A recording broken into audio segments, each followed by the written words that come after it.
హరి అవతారం అన్నమయ్య, విష్ణుదేవుని నందకాంస. తన సంకీర్తనల ద్వారా భక్తి ఉద్యమాన్ని విశ్వవ్యాపితం చేసిన భాగ్యశీలి. తన ఇలవేల్పు శ్రీ వెంకటేశ్వర స్వామి ఇరుసుగా ఆధ్యాత్మిక సారస్వతాన్ని సృష్టించి ఈ సర్వ జగత్తుకు అందించిన ధార్మిక దార్శనికుడు శ్రీ అన్నమయ్య.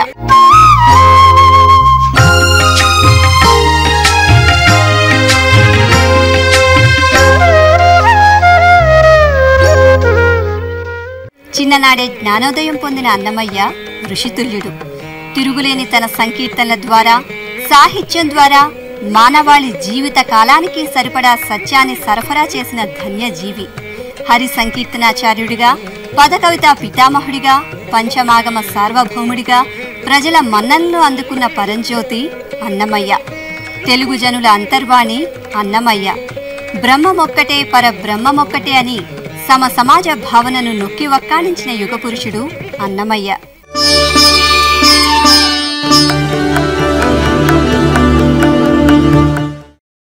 తాళ్లపాక మన కథానాయకుడు అన్నమాచార్యుల వారి స్వస్థలం. అన్నమయ్య లాంటి భాగవతోత్తముణ్ణి అందించిన భవ్య దివ్య గ్రామం తాళ్లపాక. కడప జిల్లా రాజంపేట మండలంలోని తాళ్లపాక చరిత్ర ప్రసిద్ధిగాంచిన ఊరు. పూర్వం పొత్తపినాటి సీమలోనిది. చెయ్యేరు అనే బాహుదా నది ఒడ్డున వెలసిన ఈ పురాతన గ్రామం ప్రకృతిమాత ధరించిన హరితాభరణం. చుట్టూ గొబ్బెమ్మలు పెట్టినట్లు కొండల వరుసలు, కనువిందు చేసే పచ్చని చెట్లు, పంట పొలాలు, గుడి గోపురాలు, నిత్యం జనం నోట నాట్యం చేసే పల్లె పదాలు, పలుకుబళ్ళు, అంతా మహత్తుగల నేల. మునుపు మౌర్యులు, శాతవాహనులు, కాకతీయుల ఏలుబడిలో ఉండేది ప్రాంతం. కాలక్రమేణా పల్లవులు, చోళులు, చాళుక్యులు, రాష్ట్రకూటులు, రేనాటి చోళులు, వైదుంబులు, బాణరాజులు, కాయస్థులు ప్రాబల్యం వహించారు. విజయనగర సామ్రాజ్యం ఆవిర్భావం తర్వాత ఆ సామ్రాజ్య పాలనలోనే ఒదిగింది ప్రదేశం. ఉదయగిరి రాజ్యమందలి సిద్ధవటం సీమలో అంతర్భాగం. శాసనాల్లో కొన్ని చోట్ల పులుగులనాడు పొత్తపి సీమలో అని ప్రస్తావితమైంది.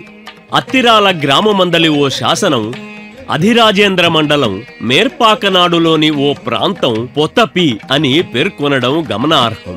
దుర్జటి మహాకవి శ్రీకాళహస్తీశ్వర మహాత్మ్యంలో భక్త కన్నప్పగా పిలిచే తిన్నడి ఊరైన ఉడుమూరు పొత్తపినాటి సీమలోనిదే.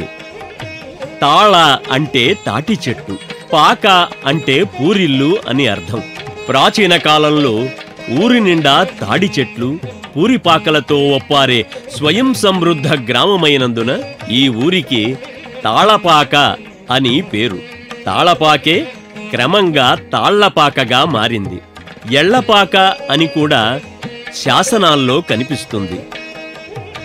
తాళ్లపాకకు తూర్పున గాడికనుమ, పశ్చిమాన సిద్ధాచలం లేదా సిద్ధులయ్య కొండ, దక్షిణాన మన్నూరు, ఉత్తరాన చెయ్యేరు, ఆగ్నేయ దిక్కున చక్రతీర్థం, నైరుతి దిక్కున సొర్రెకనుమ, వాయువ్యాన జంబుతీర్థం, ఈశాన్యంలో అత్తిరాల పుణ్యక్షేత్రం హద్దులు.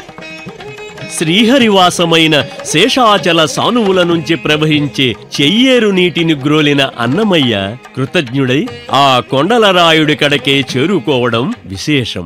పెన్నా ఉపనది చెయ్యేరు. చెయ్యేరు చిత్తూరు జిల్లా వాయిల్పాడు మండల ప్రాంతంలో పుట్టి పాలకొండల గుండా ప్రవహించి పెన్నా నదిలో కలుస్తుంది. నదీ నదాలే నాగరికతా శిశువుల జన్మదాతలు. చెయ్యేరు తాళ్లపాకకు ఆలంబన అయితే పొత్తిపినాటి తాళ్లపాక పదకవితా పితామహుడు అన్నమయ్యకు పురుడు పోసి ప్రపంచానికి అందించింది. చివరికి తాళ్లపాకే వారింటి పేరయ్యింది. ఇంతటి ఘన సాంస్కృతిక నేపథ్యం ఉన్న అన్నమయ్య గత జన్మ సంస్కారం తోడై చిన్ననాటే భక్తి వైరాగ్యాలు పూనినాడు. నందవర వైదిక బ్రాహ్మణ వంశస్థులు, ఋగ్వేదులు, అశ్వలాయన సూత్రులు, భారద్వాజస గోత్రులు అయిన నారాయణ సూరి లక్కమాంబ దంపతులకు శ్రీ వెంకటేశ్వర స్వామి వారి వరప్రసాదంగా జన్మించినవాడు శ్రీ అన్నమయ్య. చిన్ననాటి నుండి వెంకటపతి మీద భక్తి అలవడింది. వెంకన్న ప్రసాదమని చెబితేనే ఉగ్గుపాలు త్రాగేవాడు. శ్రీ స్వామివారికి చేతులెత్తి దండం పెట్టేవాడు. వెంకటేశుని మీద జోలపాడనిదే నిద్రపోయేవాడు కాదు. ఇలా అహరహము ఆ ఆనంద నిలయుడి ధ్యాసే. ద్రావిడాగమ పద్ధతిన వేసర విధానాన నిర్మితమైన మహిమాన్విత శ్రీ చెన్నకేశవస్వామి గుడి అన్నమయ్య జ్ఞానసిద్ధి పొందిన దివ్యస్థలి. ముచ్చటైన ఈ కోవెలలో శ్రీ చెన్నకేశవస్వామి తూర్పు ముఖంగా కొలువై ఉన్నారు. చెన్నకేశవ అంటే చూడ చక్కని చిక్కని తల వెంట్రుకలు కలవాడని అర్థం. ఆ స్వామి శిరో సౌందర్యం అంతటి సమ్మోహనకరమైనదని భావం. అరమోడ్పు కళ్లతో చిరుమందహాసవదనుడైన శ్రీ స్వామి తన్ను శరణుదొచ్చిన వారికి అభయమిస్తూ ప్రకాశిస్తూ ఉంటాడు. చెన్నకేశవ స్వామికి ఈశాన్య దిక్కున ప్రసన్నాంజనేయ స్వామి గుడి ఉంది. ఈ నిలువెత్తు ఆంజనేయ స్వామి విగ్రహాన్ని పూజిస్తే గ్రహదోషాలు, అనారోగ్యాలు తొలగిపోతాయని భక్తుల నమ్మకం. తిరుమల తిరుపతి దేవస్థానం వారి ఆధ్వర్యంలో 2008వ సంవత్సరం ఏప్రిల్ 28, 30 తేదీల నడుమ ఈ గుడి పునర్నిర్మితమై కలశస్థాపన, కుంభాభిషేకాలు జరుపుకుంది. పంట పొలాల్లో విసిరేసినట్లున్న ఈ దాన శాసనాన్ని చూశారుగా. తాళ్లపాక తిరువేంగళనాథ స్వామికి అపరచింతల పెదపెంచల రాజు 11 గుంటల భూమిని దానం చేసినట్లుగా పేర్కొంటోంది. తాళ్లపాక తిరువేంగళనాథుడు అన్నమయ్య మనుమడు. ఈ భూములలో చాలా వరకు ఒకప్పుడు తాళ్లపాకవారవేనని అంటారు. ఈ దాపులనే గడ్డి కోస్తున్న 8 ఏళ్ల బాలుడైన అన్నమయ్యకు తిరుమల వెళ్లే యాత్రికుల గుంపు కంటపడ్డంతో భక్త పరవశుడై మైమర్చిపోయాడు. తన్ను తాను మరవడంతో వేలు తెగింది. ధారగా నెత్తురు. తట్టిల్లెతలా ఏదో స్మృతి. ఒక్కసారిగా తెప్పరిల్లి యాత్రా బృందం వెంట గోవిందా గోవిందా అంటూ పరుగులు తీశాడు. గుంపులో ఒకడయ్యాడు. గుంపే తానయ్యాడు. తిరుపతి చేరాడు. తిరుపతి గ్రామశక్తి గంగమ్మను అర్చించాడు. ఆమె తదనంతరం తాళ్లపాక గంగమ్మగా ప్రసిద్ధి. తిరువేంకట విభుని దర్శనార్థమై తిరుపతి కొండెక్కటానికి అలిపిరి చేరుకున్నాడు. అలిపిరి సింగరిని అర్చించాడు. సోపాన మార్గంలోని తలయేరుగుండును తాకి పెద ఎక్కుడు ఎక్కాడు. తలయేరుగుండు ఓ స్వస్థతాశిల. కొండ ఎక్కేవారు దిగేవారు ఈ రాయికి తల తాటించి మడచిన మోకాళ్లతో రుద్దుతారు. తద్వారా తలనొప్పులు, మోకాళ్ల నొప్పులు పోతాయని నమ్మకం. అనంతరం కర్పూర కాలువను దాటి అవ్వచరి కోనను అధిగమించాడు. ప్రయాసభరితమైన మోకాళ్ల ముడుపు దగ్గర త్రోవ భాష్యకారులను కీర్తించి పసివాడు అన్నమయ్య అలసటతో సొమ్మసిల్లిపోయాడు. అప్పుడు అలమేలు మంగమ్మ ప్రత్యక్షమై ఆ బాలకుని సేదదీర్చి కొండలరాయుని చేరు మార్గాన్ని సూచించి అంతర్ధానమయ్యింది. ఆ మహాతల్లి ఆదేశానుసారం అలిమేల్మంగా మనోహరుని కోసం శేషాచలం చేరి శ్రీ స్వామివారి పుష్కరిణి సోయగానికి అచ్చెరు వంది ఆదివరాహస్వామిని అర్చించి శ్రీనివాస ప్రభువుకు నమస్కారం చేసి అలిమేలుమంగకు అభివందనాలాచరించి ఆనంద నిలయానికి అంజలి ఘటించాడు. దివ్య తీర్థాలను దర్శించుకున్నాడు బాల అన్నమయ్య. ఆ పిన్న ప్రాయానే ఆడిన మాటెల్లా అమృత కావ్యంగా, పాడిన పాటెల్లా పరమగానంగా కాజొచ్చాయి. ద్వాదశి నాడు శ్రీ వెంకటేశ్వర స్వామిని దర్శించుకున్న అన్నమయ్య తిరువీధుల వెంట తిరుగాడుతుండగా ఘన విష్ణువనే వైష్ణవయతి తారసపడ్డారు. దివ్య తేజస్సుతో కాంతులీనుతున్న బాలుని చేరతీసి వేదమార్గానుసారమున శంఖచక్రాంకితుణ్ణి చేసి పంచ సంస్కృతులను ఒనర్చాడు. నాటి నుండి అన్నమయ్య అన్నమాచార్యులయ్యాడు. వైష్ణవ మతానురక్తుడయ్యాడు. భారద్వాజస గోత్రులైన అన్నమయ్య పూర్వీకులు 10వ శతాబ్దంలో కాశీ నుండి పొత్తపినాడుకు వలస వచ్చారని కొందరు పండితుల అభిప్రాయం. అన్నమయ్యకు ముందు 4వ తరంలో జన్మించిన నారాయణయ్యకు చదువు సంధ్యలు అబ్బలేదు. దానితో తల్లిదండ్రులైన కామాక్షి విఠలయ్యలు తల్లడిల్లిపోయారు. బిడ్డడి భవిష్యత్తు గురించి బెంగపడ్డారు.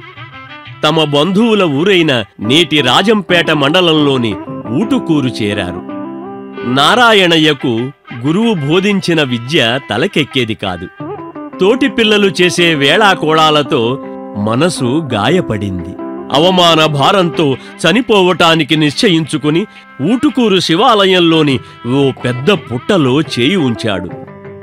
ఆశ్చర్యం! తనను కాటువేయడానికి వస్తుందనుకున్న నాగుపాము బదులు గ్రామదేవత చింతలమ్మ ప్రత్యక్షమయ్యింది. బాలుణ్ణి ఓదార్చి సకల విద్యలు పొందగలవని దీవించింది. మీ 3వ తరంలో హరి అనుగ్రహవశాన గొప్ప భాగవతోత్తముడు జన్మిస్తాడు. అతని జననంతో మీ జీవితాలు పావనమవుతాయని భవిష్యవాణిని వినిపించింది.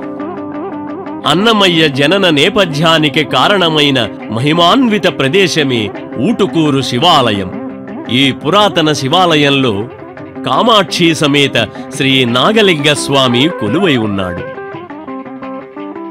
తదనంతరం నారాయణయ్య వంశంలోని నారాయణసూరి లక్కమాంబ దంపతులకు తిరుమల తిరువేంగళనాథుడి అనుగ్రహవశాన అచిరకాలంలోనే దివ్య తేజోమయుడైన పండంటి బిడ్డ కలిగాడు. తండ్రి ఊరైన తాళ్లపాక చెన్నకేశవస్వామి వర్చస్సు, తల్లిగారి ఊరైన మాడుపూరు మాధవరాయస్వామి మహత్తు కలగలిసిన ఆ బిడ్డడే మన అన్నమయ్య. చక్కని గ్రహములుచ్చమున మూడులర అనుపమ లగ్నంబునందు వైశాఖమున విశాఖను జగంబున నుల్లసిల్ల జనయించే అన్నమాచార్యుడు.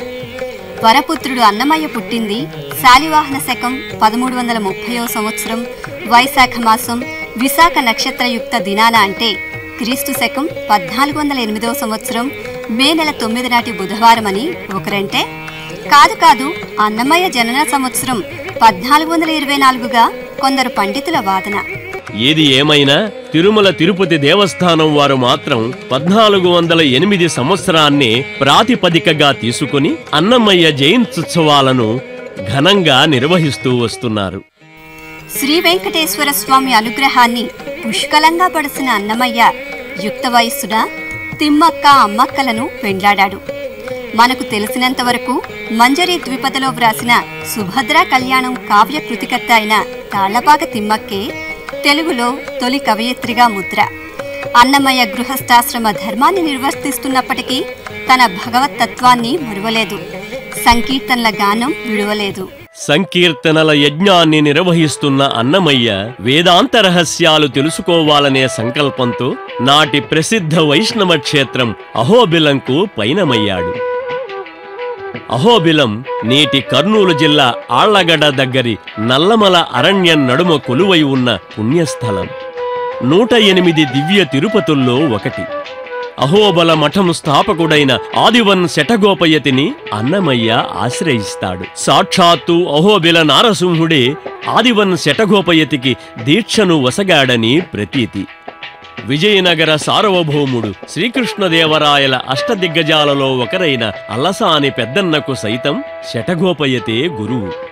గురువుగారైన శఠగోపయతి దగ్గర అన్నమయ్య విశిష్టాద్వైత వేదాంత రహస్యాలను అధ్యయనం చేశాడు. నృసింహ మంత్రాన్ని పొందాడు. ఆ మంత్ర ప్రభావంతో మరింత శక్తి సామర్థ్యాలను సంతరించుకున్నాడు. శ్రీ వెంకటేశ్వరుని తరువాత అహోబిల నారసింహునిపై రచించినన్ని సంకీర్తనలు మరి ఏ ఇతర దైవంపై లేవు. జానపద వాన్మయంలోనూ యక్షగానాలలోనూ శ్రీ నృసింహస్వామి నరహరిగా, మహాలక్ష్మి చెంచులక్ష్మిగా, చెంచితగా వినుతకెక్కారు. అన్నమాచార్యులు లక్ష్మీ నారసింహుని అవతార విశేషాలను ఎంతగానో వర్ణించాడు. ఎగువ దిగువ అహోబిలాలను, నవనారసింహులను కీర్తించాడు. జయ జయ నృసింహ సర్వేశ, జయ జయ నృసింహ సర్వేశ, భయహర వీర ప్రహ్లాద వరద, భయహర వీర ప్రహ్లాద వరద, జయ జయ నృసింహ సర్వేశ. నారదుడో తుంబురుడో లేక ఏ గాన గంధర్వుడో ఈ మనిషి అని అన్నమయ్యను అందరూ అబురుపాటుతో చూసేవారు. అన్నమయ్య ప్రశస్తిని, ఖ్యాతిని కొత్తపినాటి సీమలోని టంగుటూరు దండనాథుడు సాళువ నరసింహరాయలు విన్నాడు. అన్నమయ్యను తన కొలువుకు ఆహ్వానించాడు. 15వ శతాబ్దం ద్వితీయార్ధానికి చెందిన మహాపరాక్రమశాలి సాళువ నరసింహరాయలు అచిరకాలంలోనే తన భుజబలంతో శత్రురాజులను ఓడించి చంద్రగిరి దుర్గాధిపతి అయ్యాడు. ఆయన కాలంలో చంద్రగిరి పోర్ట్ ఆఫ్ నర్సింగ అని విదేశీ యాత్రికులు వ్యవహరించేవారు. అనంతరం పెనుగొండ పాలకుడయ్యాడు. చివరిగా సువిశాల హంపి విజయనగర సామ్రాజ్య చక్రవర్తిగా సింహాసనం అలంకరించాడు. రాజనాథుని సాళువాభ్యుదయం ఈతని వంశచరిత్రను ఘనంగా కొనియాడుతుంది. విజయనగర రాజవంశాలు 4. అవి సంగమ, సాళువ, తుళువ, అరవీడు. సాళువ వంశ శిఖామణి నృసింహరాయలు వైష్ణవ భక్తుడు. తిరుమల తిరుపతులతో అతని అనుబంధం అద్వితీయమైనది. తిరుపతి ఆలయ పట్టణం అనే ఖ్యాతి రావడానికి నరసింహరాయల కృషి ఎంతో ఉంది. ఈ మహారాజు హయాంలో ఎన్నో గుడిగోపురాలు, మండపాలు నిర్మితమయ్యాయి. సేవలు, ఉత్సవాలు ప్రవేశపెట్టబడ్డాయి. రామానుజ కూటములు ఏర్పడ్డాయి. దానాలు, నైవేద్యాలు సమర్పితమయ్యాయి. ఓ చక్రవర్తిగా సాళువ నరసింహరాయలు తిరుపతి క్షేత్ర ప్రశస్తిని ద్విగుణీకృతం చేస్తే, ఓ సంకీర్తనాచార్యుడిగా అన్నమయ్య తిరుపతి శ్రీ తిరువేంగళనాథుడి వైభవాన్ని దశ దిశలా చాటాడు. నందలూరు మండలం టంగుటూరులోని ఈ చెన్నకేశవాలయం వీరిద్దరి మైత్రికి ప్రధాన సాక్షి. ఇక్కడి శ్రీదేవి భూదేవి సమేత చెన్నకేశవుణ్ణి అన్నమయ్య పలుమార్లు దర్శించాడు. గతకాలం నాటి వైభవం కరిగిపోగా నేడు ఈ గుడి శిథిల శరీరంతో దర్శనమిస్తోంది. చెయ్యేరు ఒడ్డున ముళ్లకంపల మధ్య వెలసి ఉన్న ఈ శిథిల భవనాన్ని చూశారుగా. తనపై సంకీర్తనలు గానం చేయమన్న దండనాథుడు సాళువ నరసింహుని కోర్కెను తిరస్కరించినందుకు కోపంతో అన్నమయ్యను మూరురాయగండ సంకెలల వేసి బంధించిన బంధికానాగా స్థానికులు నమ్ముతారు. అందులోని నిజానిజాలెంతో ఆ దేవుడికే ఎరుక.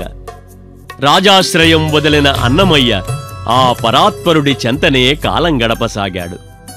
తన హరి సంకీర్తన వ్రతాన్ని నిర్విఘ్నంగా కొనసాగించసాగాడు. అప్పుడప్పుడు దేశ సంచారం చేస్తూ దోవన దర్శనమయ్యే క్షేత్రమూర్తులపై ఎన్నో సంకీర్తనలు గానం చేసేవాడు. ఆ అపూర్వ సంకీర్తనలను రాగిరేకులపైకెక్కించి తిరుమల ఆలయంలోని తాళ్లపాకవారి అరలో భద్రపరిచారు తాళ్లపాక పెద తిరుమలయ్య, వారి సమకాలికులు. ఈ బృహత్తర కార్యక్రమంలో సాళువ నృపతి విజ్ఞత కూడా దాగి ఉందని కొందరు చరిత్రకారులు భావిస్తారు. క్రీస్తు శకం 1530 సంవత్సరం నాటి శాసనంలో విజయనగర సామ్రాట్ అచ్యుతదేవ మహారాయలు బ్రహ్మోత్సవ సమయంలో సంకీర్తన భాండాగారం ముందు నైవేద్య సమర్పణం చేసినట్లు పేర్కొనడం జరిగింది. వాగ్గేయకారుడు అన్నమయ్య సంకీర్తనలలో అటు మార్గ సాహిత్యము, ఇటు దేశీ సాహిత్యము పడుగుపేకలా కలిసిపోయాయి. మహాభక్తుడు, మార్మికుడు, కవి, గాయకుడు, సంగీతజ్ఞుడు, తపస్వి అయిన అన్నమయ్య రాశిలోనూ వాసిలోనూ మిన్న అయిన ఎన్నో రచనలు చేశారు. వాటిలో ఆధ్యాత్మిక, శృంగార సంకీర్తనలు, జానపద గేయాంశాలు ప్రధానమైనవి. ఆంధ్ర వాంగ్మయ చరిత్రలో పదకవితకు ప్రాణాలు పోసి జవజీవాలొసంగిన మహానుభావుడు అన్నమయ్య. పామరుల నుండి పండితుల వరకు, వనచరుల నుండి శిలా శ్రేణుల వరకు అన్నింటా దైవత్వాన్ని చూసిన మనకు చూపిన బహుముఖ ప్రజ్ఞాశాలి అన్నమయ్య. రోజుకొకటి చొప్పున 32,000 సంకీర్తనలు రాశారని చెబుతున్నప్పటికీ మనకు లభ్యమైనవి రమారమి 14,000 మాత్రమే. తిరుమల తాళ్లపాక వారి అరలోని తాళ్లపాక అన్నమయ్య రచనల రాగిరేకులు 2289, తాళ్లపాక పెద తిరుమలయ్యవి 205, తాళ్లపాక చిన్న తిరుమలయ్యవి 37. ఇవిగాక చిన్న పెద్ద రేకులు 170. వెరసి మొత్తం 2701. ఇవిగాక కొన్ని అహోబిలంలోనూ శ్రీరంగంలోనూ ఇతర చోట్ల లభించాయి. మొత్తం మీద పోయినవే ఎక్కువ. సంకీర్తన భాండాగారంగా పేరుగాంచిన తాళ్లపాక వారి అరలో అపూర్వ రీతిన సంకీర్తనల రాగిరేకులు లభించాయి. శ్రీవారి గర్భగుడి చెంతనే ఉన్నప్పటికీ 100 ఏండ్లు తపస్సమాధిలో ఉండిపోయాయి. భావితరాల వారికే భద్రపరిచిన ఈ కానుక దేశంలోనే అత్యంత విలువైన వ్యవహారాల్లో ఒకటి. తాళ్లపాక అరకు అటునిటు అన్నమయ్య, పెద తిరుమలయ్యల ఉబ్బెత్తు శిల్పాలు ఉన్నాయి. అసలు తొలుత 1816 సంవత్సరంలోనే తాళ్లపాక అరలో రాగిరేకులు ఉన్నట్లు గుర్తించిన వారు బ్రిటిష్ అధికారి ఏడి క్యాంబెల్. అప్పుడీ ప్రాంతమంతా మద్రాసు ప్రెసిడెన్సీకి చెందింది. ప్రెసిడెన్సీలోని పురావస్తు విశేషాల పట్టిక రూపొందించే క్రమంలో వీటిని శాసనాలుగా భ్రమించారు బ్రిటిషు అధికారి రచయిత రాబర్ట్ సివెల్. 1888వ సంవత్సరంలో ప్రభుత్వ ఎపిగ్రాఫిస్ట్ డాక్టర్ హల్జ్ సహాయకుడు వెంకయ్య వాటిని సంకీర్తన రేకులుగా గుర్తించాడు. 1915వ సంవత్సరం నాటికెల్లా బ్రిటిష్ ప్రభుత్వానికి వీటిపై ఓ అవగాహన కలిగింది. పూజా కుసుమాల్లాంటి రాగిరేకులు 3 రకాలు: 33 x 2.5 అంగుళాల రేకులు, 27 x 16 అంగుళాల పెద్ద రేకులు, 15 x 7 అంగుళాల సాధారణ రేకులు మొదలైనవి. మొదట్లో ఈ తామ్రపత్రాలన్నీ దేవస్థానం వారి శ్రీ వెంకటేశ్వర ప్రాచ్య పరిశోధనాలయం అధీనంలో ఉండేవి. ప్రస్తుతం టీటీడీ మ్యూజియం వారి ఆస్తి. ఆ తామ్ర రేకులను డిజిటలైజ్ చేయడం జరిగింది. తాళ్లపాక కవుల కోసమే పుట్టాడా అన్నట్లుగా శ్రీ వేటూరి ప్రభాకర శాస్త్రి గారు అన్నమాచార్యుల సంకీర్తనల సారస్వతం వెలుగులోకి రావడానికి తీవ్ర కృషి చేసి చరితార్థులయ్యారు. అంతకు మునుపే దేవస్థానం వారి శాసన పరిష్కర్త శ్రీ సాధు సుబ్రహ్మణ్య శాస్త్రి గారు కొంతవరకు తాళ్లపాక వంశీయుల పదసాహిత్యాన్ని పరిష్కరించడం జరిగింది. 1947వ సంవత్సరం ఏప్రిల్ 2, 3, 4 తేదీల్లో శ్రీ అన్నమాచార్యోత్సవ క్రమము పేరిట అన్నమయ్య వర్ధంతిని టీటీడీ వారు తిరుపతిలో తొలిసారిగా నిర్వహించారు. 1978వ సంవత్సరం మే 22, 23, 24 తేదీల్లో మొదటిసారిగా అన్నమాచార్య జయంతి ఉత్సవాలకు శ్రీకారం చుట్టారు. అప్పటి నుండి రాష్ట్రంలోనే కాదు, దేశ విదేశాల్లో సైతం అన్నమయ్య జయంతి, వర్ధంతి ఉత్సవాలు విస్తృతంగా జరుగుతున్నాయి. శ్రీ సాధు సుబ్రహ్మణ్య శాస్త్రి, శ్రీ వేటూరి ప్రభాకర శాస్త్రులతో పాటు Sri Rallapalli Anantakrishna Sharma, Sri Gowripeddi Ramasubba Sharma, doctor PT Jagannatha Rao, Sri AK Srinivasacharyulu తదితర ఉద్దండ పండితులు తాళ్లపాక కవుల సంకీర్తనల పరిష్కర్తలు. ఇప్పటి వరకు 30 దాకా తాళ్లపాక కవుల సాహిత్య సంపుటాలు ప్రచురితమయ్యాయి. అట్లే కైఫీయత్తులుగా పేరుగాంచిన దండె కవిలలో స్థానిక చరిత్రను గ్రంథస్థం చేసే క్రమంలో తాళ్లపాక వంశీయుల సంగతులను రికార్డు చేసిన కల్నల్ మెకంజీ సైతం మెచ్చదగినవాడు. వీటిని సరిచేసి చక్కదిద్దిన సిపి బ్రౌను శ్లాఘనీయుడు. తాళ్లపాక అన్నమాచార్యుల సంకీర్తనల వాంగ్మయ ప్రచారం, సాహిత్య పరిశోధన, పాటల రికార్డింగ్ నిమిత్తం 1978వ సంవత్సరంలో అన్నమాచార్య ప్రాజెక్టు ఏర్పాటయ్యింది.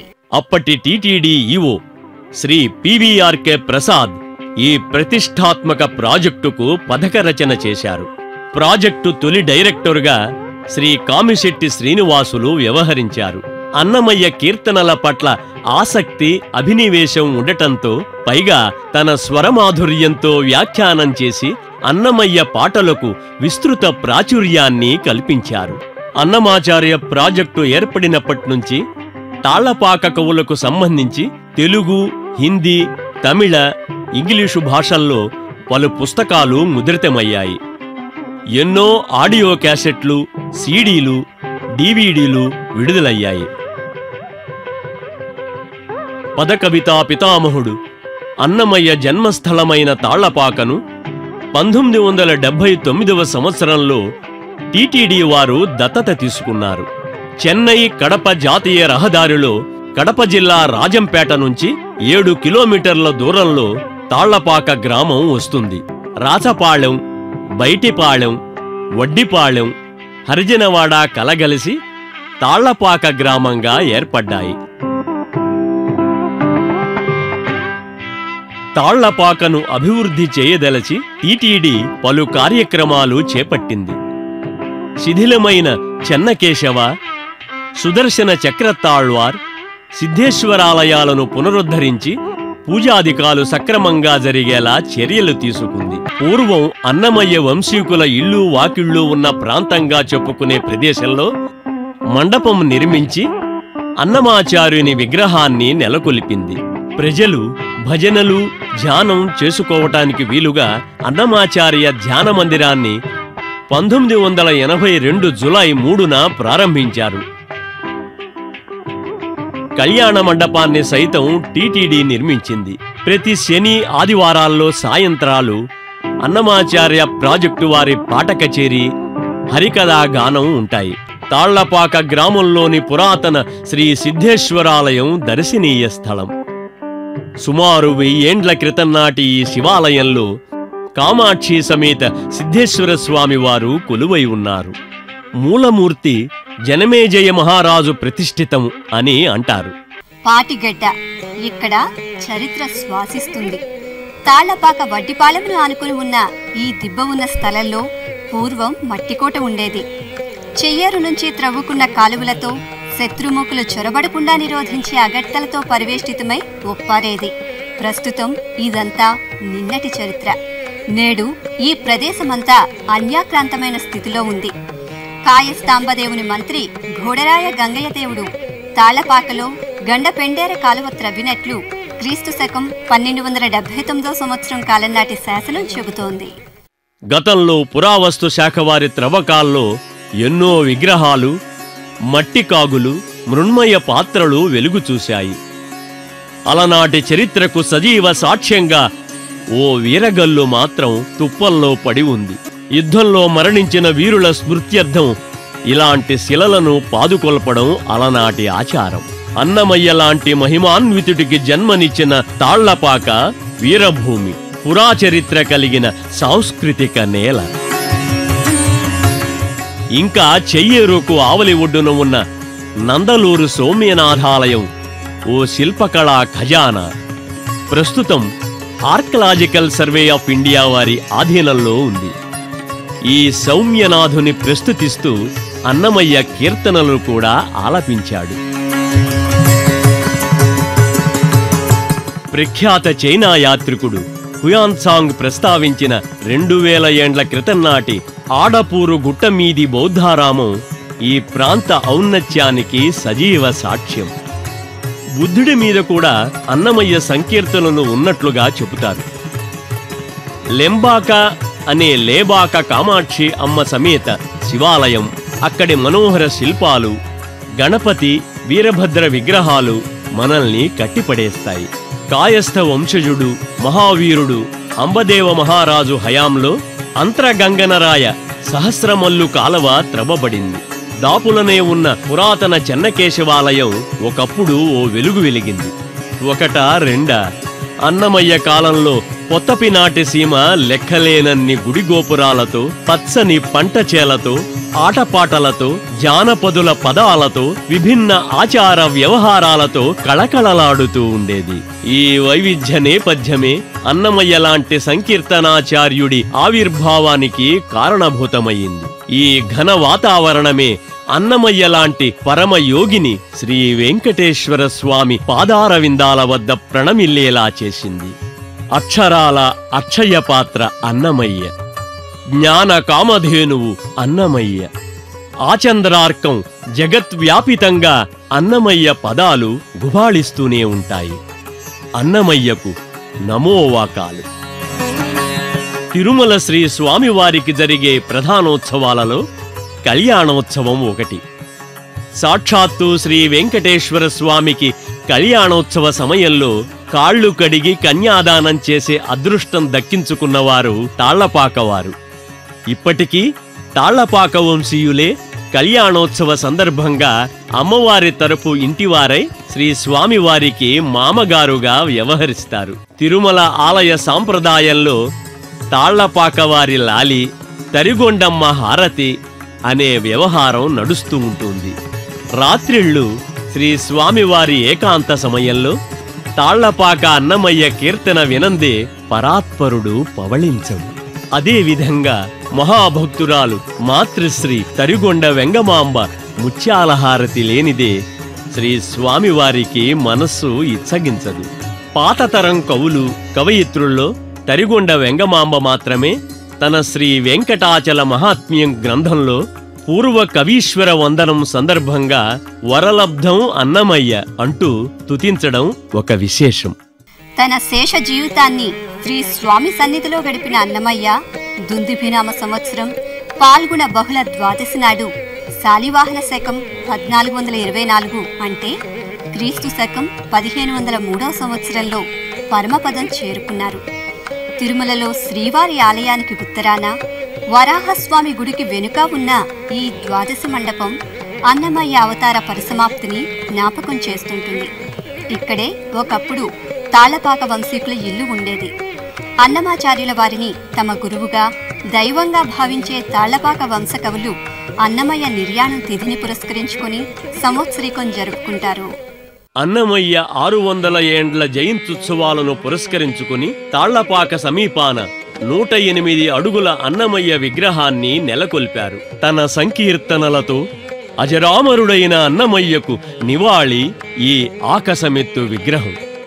6 శతాబ్దాల క్రితం పుట్టి తాళ్లపాక నుంచి తన గానామృతాన్ని పంచిన అన్నమయ్య నేటికి శేషాచలం వైపు ముఖం త్రిప్పి ఆ వైకుంఠవాసుడైన శ్రీ వెంకటేశ్వరుణ్ణి కీర్తిస్తూనే ఉన్నాడు. ఆహాహా, అన్నమయ్య లాంటి భక్తవరేణ్యుని కలిగిన ఆ 7 కొండల రేడు ఎంతటి అదృష్టవంతుడో కదా.